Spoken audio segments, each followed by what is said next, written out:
Thank you all so much. Thanks, Anne, who, again, I have known for a million years. That's very true. So I'm Laura Michaelis. I got involved in MPNs for a number of reasons. One is because I also treated acute leukemia, and I was so interested in being part of a patient population that had different issues that I could become really connected with, where instead of being very intense, sometimes it was relationship building over time. And so being the doctor of patients with MPNs has been one of the most gratifying professional aspects of my career. So first off, I want to thank you. And second off, I've learned a ton from you and from taking care of this disease. And one of the things I've learned is about sort of the intricacies and nuances of putting people on clinical trials. So that's what I'd like to talk about today, to share a little bit about how and why we do clinical trials, what their overall impact has been, and maybe a little bit when you're considering whether or not a trial is right for you, what sorts of things to think about. Next slide. Oh, this is me. Yeah. Never mind. I'm at the plaza, so I thought somebody would do it for me. All right, so we're going to talk a little bit about who, what, when, where, why. And again, I'll be here all day, so if you have additional questions, let me know. So the first thing I want to emphasize is that, again, these are very rare diseases. Polycythemia vera, ET, primary myelofibrosis, these are the numbers. When you look at incidence, this is the number of people per 100,000 in the US, for example. Now compare that to lung cancer, breast cancer, which are very common cancers, right? And you can see why proving something is going to work is a lot more effort because you need to get more people, and finding those people is hard, right? So one of the things about clinical trials is how easy is it to get people to enroll, how many sites have to be enrolled, et cetera. And doing clinical trials in diseases like colon cancer, breast cancer is easier because there's more people. And that's just something to keep in the back of your mind. The disease is rare, so progress, proving something true, is a little bit harder. So you all with ET and polycythemia vera, for example, are aware, very aware of the consequences of having that disease. One of the main ones you're going to hear about, of course, over the course of the day is vascular risks, your risk of bleeding, your risk of having a blood clot either in the lungs or the legs, sometimes in the brain or in the vessels around the stomach and spleen. You also know that there's a risk of symptoms, not even a risk, many people live with them, including itching, which we call pruritus, fatigue, this condition of erythromelalgia where your fingers and toes don't feel like they're getting enough blood, they itch like pins and needles. Some people also have side effects of treatment, and some people, a rarer number of people with these two diseases, transform to something more aggressive, either myelofibrosis or acute leukemia. And we have done clinical trials. So far, we've been doing clinical trials in this disease for a long time, and those clinical trials have told us some things. They've told us, for example, who's at higher risk of having a clot versus lower risk. They've given us some good ways to control blood counts. It's because of clinical trials that we use a medicine like hydroxyurea or interferon instead of using radioactive phosphorus or instead of using high doses of chemotherapy. We've learned from clinical trials who ought to be on a blood thinner. We know blood thinners have risks, right? They increase the risk of bleeding. So you have to use a clinical trial to find out who's the right person to put on a blood thinner and the wrong person. Our clinical trials have told us, the work of Dr. Ruben Mesa, who's one of the people that's the scientific director of this organization, has told us a lot about how to accurately measure who has symptoms. Well, he didn't just sit in an office and come up with that. He did a clinical trial. He did that clinical trial internationally, and he taught people like me, how do you measure symptoms? How do you know if a patient's treatment is actually working? And that's because of something called the MPN SAF, which is a form that many of you guys get in your clinic. You circle some numbers, And I take the look at those numbers, I add them up, and then I start you on a new treatment. 3 months into that treatment, I repeat the form, and I say, look, you're doing better, or, this is not working, right? And that was developed because of a clinical trial. We also know that we can quantify disease risk, and we're getting closer to understanding what is the genetics that might mean somebody is more likely to become acute leukemia rather than less likely. That information is from clinical trials, right? And so in each of these diseases, clinical trials has made an impact on how you and others are treated. The same is true in myelofibrosis. We know that clinical trials have proven there are certain agents, certain medications that can shrink the spleen. And we know that if you shrink the spleen, people feel better, their symptoms get better, and some people live longer if the spleen was a sign of really aggressive disease. We know that clinical trials have told us how to improve fatigue, night sweats, itching with certain agents. And we're learning how we might improve anemia in myelofibrosis, again, on the basis of clinical trials. So when you are considering, my doctor is recommending this as the standard of care, I'm really going to ask you to think back, that wasn't always the standard of care, right? That became the standard of care because people considered thoughtfully, should I be in a clinical trial? And during the course of that evolution, that clinical trial moved to the standard of care, and that's a dynamic process.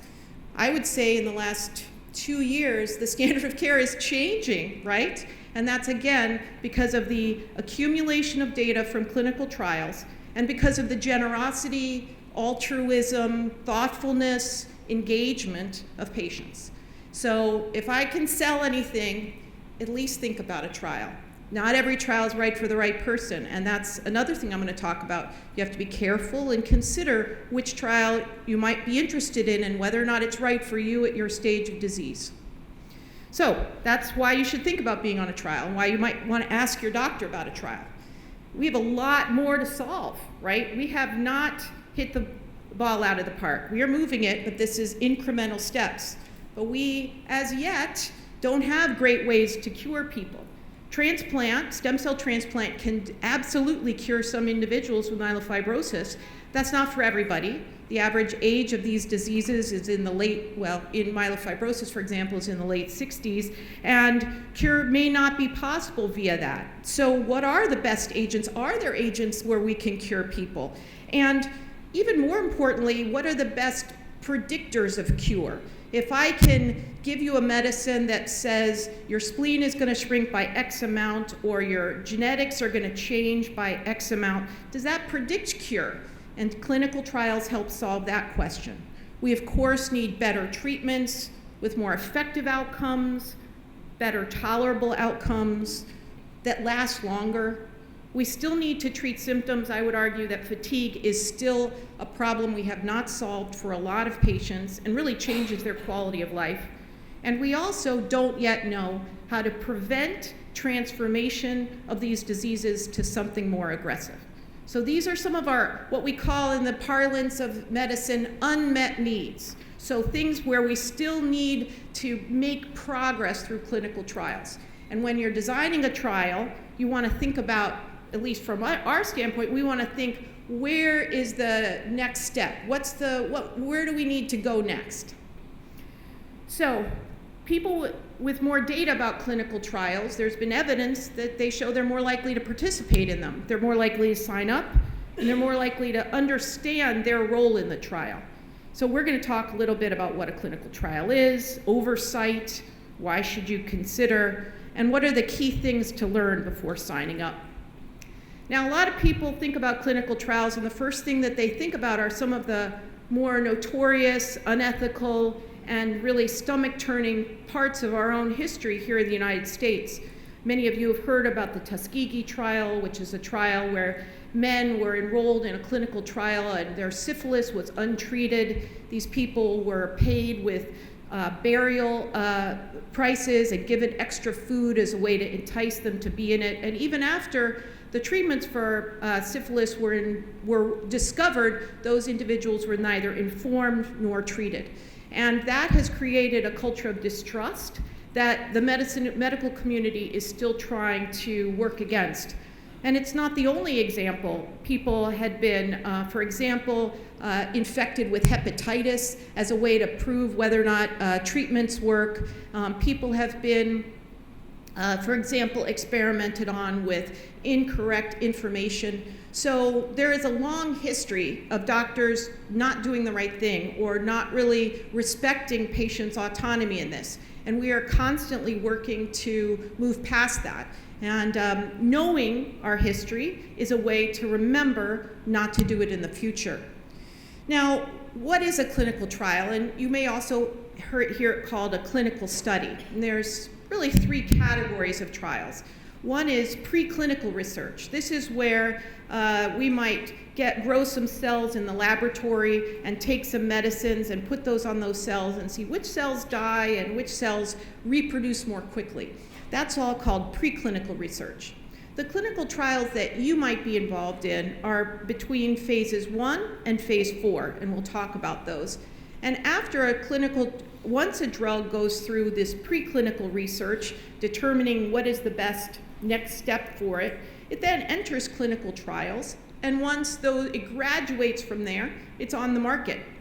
And on the market means that it's approved, that it's considered effective and safe, and it's able to be prescribed outside of a clinical trial for the disease that you have. Now, I want you to keep in mind, though, this is a very steep funnel, right? A ton of medicines go through preclinical research, a ton go into phase 1 trials. Most medicines do not make it to the market, right? Most medicines during that period of clinical trials are winnowed out as not the right dose, not safe enough, or not working better than what we already have, okay? So it is a steep curve to get what we call to market. So can an intervention impact an outcome? That is the fundamental question that clinical trials ask. For example, does a new pill prevent spleen from growing more in patients with myelofibrosis? So the intervention, a new pill, the outcome, spleen growth. And the people, the cohort or the subjects would be people with myelofibrosis. So the stages, the first stage, which is this phase 1 stage, might be, is this pill safe for humans to take? Maybe we test it in some mice or some rats, and then it seems safe, and then the first stage might be, is this safe for humans to take? Then the next stage, which is often kind of compressed, is this pill safe for humans that have myelofibrosis? Now that is the phase 1 study that most of you folks might be invited to consider.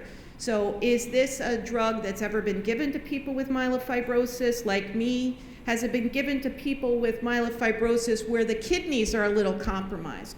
Or given to people with myelofibrosis if my liver doesn't work quite right? So a phase 1 study looks at safety, and it also helps us determine the right dose. It does this by starting with dose A, maybe, and then if everything's safe, the next group of people might go to dose B, and then the next group might go to dose C, and let's say there's some toxicity, well then they say, okay, dose B is the right dose, and that's a phase 1 trial. Now a phase 2 trial on this question says, do patients like me with myelofibrosis have any responses? Are there any particular toxicities? A phase 2 trial is looking at what is the likelihood that it works? What is the likelihood that my spleen shrinks? A phase 3 trial is what we call a more definitive trial, and that is where the drug or the new agent is typically randomized against the standard of care. So, okay, yeah, it works, but how does it work better than what I would take if I wasn't on this trial? And often a coin is flipped. Sometimes half the people get one, half the people get another. Sometimes a third get the old regimen, the standard of care regimen, and 2/3 get the new regimen. And that coin flip, that randomization, is what is often the burden of a trial, to get a drug approved. Because why approve something if what's already approved already works just fine, right?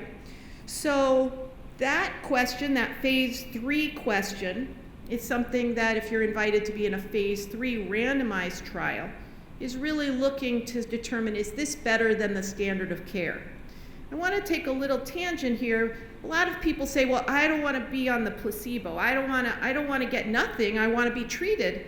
And I want to reassure you, it is absolutely clear that no matter what, you're going to get what's already approved, what's already considered best, right? And you might get something in addition to that. There's no way that somebody would not get anything if there is an approved, effective or quasi-effective intervention available. We have to do better, not less. So I've talked a little bit about phase 1, 2, and 3 studies, and for some things, you might be particularly attractive as a subject. Perhaps you're in an age group where you're not always, we don't know that much. We have an expert here who does pediatric MPNs, and that's incredibly rare. So being in a study, if you're younger, may inform the next child who's diagnosed. Your background, it's really important, for example, that we get people from different ethnic backgrounds, even from different socioeconomic backgrounds, because a trial is designed to say, well, in these, let's say, 100 people, the following outcome occurred, but what we really care about is that outcome applicable to these 100,000 people, right? So what we need is this pocket of people to be well representative. And why consider participating? Well, if you're in a phase 1 study, you may consider participating if you've really exhausted many of your treatment options and you want to try something that's brand new. A phase 2 study may be if the treatment options you're on is working okay but not perfect, and again, you want to try something new. And phase 3 might be if there's something that really would change the standard of care and you are eligible for that. So there's a lot of oversight of clinical trials, for example, the FDA, your local institution, industry, and then even the way the trial is designed. And all of those have to be completely aligned with a set of well-defined economic or ethical principles that are laid out in the Nuremberg Code. You may all know about the Nazi regime and how they experimented on humans, and one of the great legacies of that horrific episode is the development of actually transparent, itemized rules about how research can be done. The Declaration of Helsinki and the Belmont Report are additional ways that oversight happens. And so every trial that you do has oversight from one or more of these bodies of regulatory people. And that's one of the reasons there's so many forms to fill out. That's one of the reasons why you might see 7 people when you go through a trial. It's because each person has a role in making sure that these rules are met. And it's hard to accrue to trials. Sometimes the trial is written that might be more difficult to find the right patient for it. There's misinformation, so people are suspicious of trials like we talked about. Many times there's appropriate concerns. If you're doing very well on a treatment and your doctor says, oh, I just opened this new trial, do you want to think about it? Well, the truth is you're doing well. Why should you jump from one horse to the other if your horse that you're on is working well, right? So there are appropriate concerns about being in a trial. You wouldn't want to go from something that's working to something experimental where there could be toxicities. So not every trial is the right trial for you. And there's also bias built into trials. For example, acute leukemia trials often exclude people that have a certain kidney function, and that way we haven't learned if this kidney function, if you can treat people with kidney dysfunction with these medicines. So what happens when what happens if you want to be on a trial, and how can you find one? I want you to identify your needs. Is there something that's not going well? Is there something that you don't think this medicine is working for you, or your disease has moved to a new phase? And I think you should start a conversation with your doctor. Ask, are there trials to consider? What is the phase of that study? What is the outcome that the trial is looking at? You can also, I took a screenshot here. This is clinicaltrials.gov, which is a simple search engine that's run by the US government, and it's a requirement that every trial be on it. And if you search for myelofibrosis or essential thrombocythemia, you can even narrow it down. Well, I'd like a trial on myelofibrosis that's being conducted in North Carolina, and it's for adults. And then you can see these are available, and you might even talk to your doctor, can you look into this trial for me? Is this right for me? And you can get these search results, and it can tell you, for example, this is recruiting at the University of North Carolina, or this is recruiting at Duke. And again, it's a way for you to become informed about what's available now. And then you can also say to your doctor, I know I'm doing good now, but I am a little worried about X, Y, or Z. Maybe we should look into this trial for the next thing I do. Most of the trials in myelofibrosis are open for maybe 2-3 years, depending. Again, this is a rare disease. It takes a while for these trials to accrue. So building a plan, what's next, helps you and your doctor understand what you should be doing now. Once you decide to be in a trial, you go through some stages. The first is you'll go through an informed consent, where you'll get to read a document which is about that trial. And I would really encourage you to not sign it the first day you read it. I think you should take it home, take a look at it, read it with someone else, put some of those little sticky tabs on there, go back and have another just conversational meeting with your doctor where you go through your questions, okay? Most of us need you to understand this. This is not something you do for us, right? This is something that is a two-way street, and your engagement and understanding of the process makes the trial work better, okay? It makes everybody better. It makes me sleep at night if I know that we've had a true and organized conversation. You then go through screening, and the screening will tell me, yep, her heart function works well enough for her to be in this trial, and yes, she's able to fill out the right forms that we're gonna do, and so, and her disease is at the right stage, and that screening sometimes requires additional blood tests, or it requires another bone marrow biopsy. So again, it can only be done after that informed consent is done. If the screening aligns your condition and you with the trial's eligibility, then you are enrolled and sometimes randomized. Again, in a phase 1 and most phase 2 trials, you will not be randomized. Most people will get the intervention. It's only in a phase 3 trial where it's versus the standard of care that you go through that coin flip, and you might be randomized to the standard of care. During the time on study, you go through the intervention, you're monitored for safety. Sometimes the dose has to be adjusted. You may, if you say, oh God, I never had this pain in my side before I started taking this drug, or doctor, my fingernails have turned blue since I started taking those drugs, that's what's called an adverse event, and those would be recorded. And then you go through the end of treatment. Sometimes the end of treatment means you switch from one side of the study to the other. Sometimes the end of treatment means it's stopped. For example, if a study is going on and we find out in 4 patients there's been something bad happen, but you're doing great, and the study closes, even if you're doing great, you may need to come off the trial.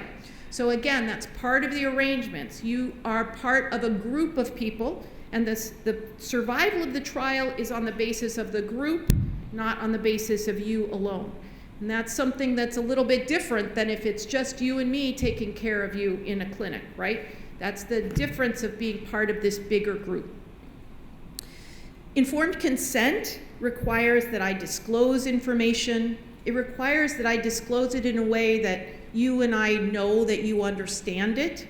It requires that you have the ability to be consented, that you, for example, I can't consent somebody who only speaks Polish in a consent form that is in English, right? Everything needs to have capacity to understand it, and it needs to be voluntary. I can't pay you $1,000 to be on this study, because then you may be on that study for a reason other than what's the reason for being on the study, right? I cannot compel you to be on that study.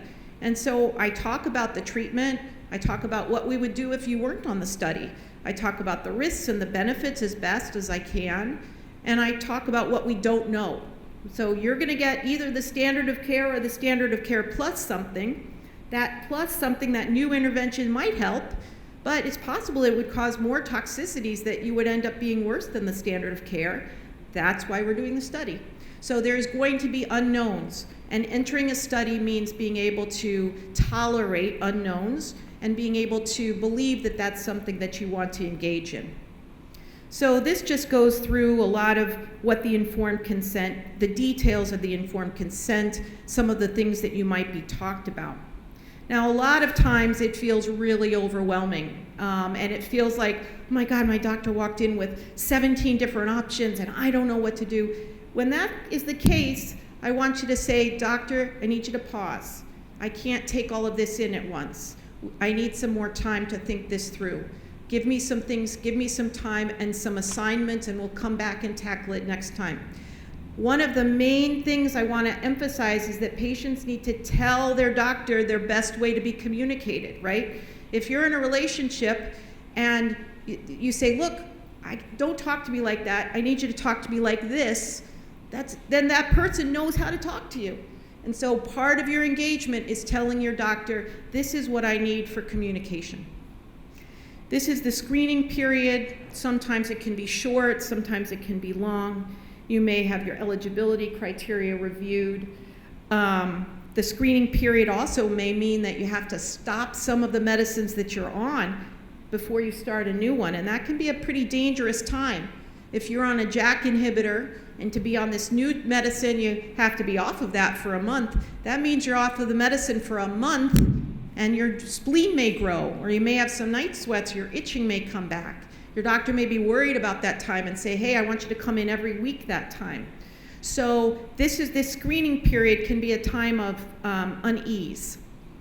And then you start the treatment, and you might be given a calendar like this, where you might say, oh, all right, you're gonna be treated for 5 days in a row for that first cycle, or once a week for that first cycle, and then I have to come twice a month, and then I have to come once a month after that. When we see this word C here, this means cycle. You wanna ask how long the cycle is. And so you just wanna have a visual out there about what that trial is going to look like. How often do I ask my daughter to take off of work to come drive me in here? What's the gas mileage going to be? Do I have to stay overnight? Those are questions you want to ask. And when you're in a visit on a trial, you may see more than just your doctor. You might see your doctor for a history and physical examination. You might see a clinical trial associate or a nurse that comes in and asks you to fill out some forms or reviews some certain symptoms that you may have reported. You may have to fill out additional SEMS or do scans that you weren't expecting, because we want to assess how the treatment is doing. So if there is treatment that would be standard of care, that's often covered by your insurance. But if there's something that's being done only because of the clinical trial, then that's typically covered by the trial costs and not billed to your insurance. And one of our obligations as physicians is to look through everything that's going to be done on that trial before it even opens and says, this is a standard of care cost, this goes to the insurance, and this is a trial cost, this goes to the sponsors of the trial. And that's one way to make sure that you're not in a clinical trial and end up being billed for stuff that was all about the trial, right? And that's part of our pre-obligation before you consent.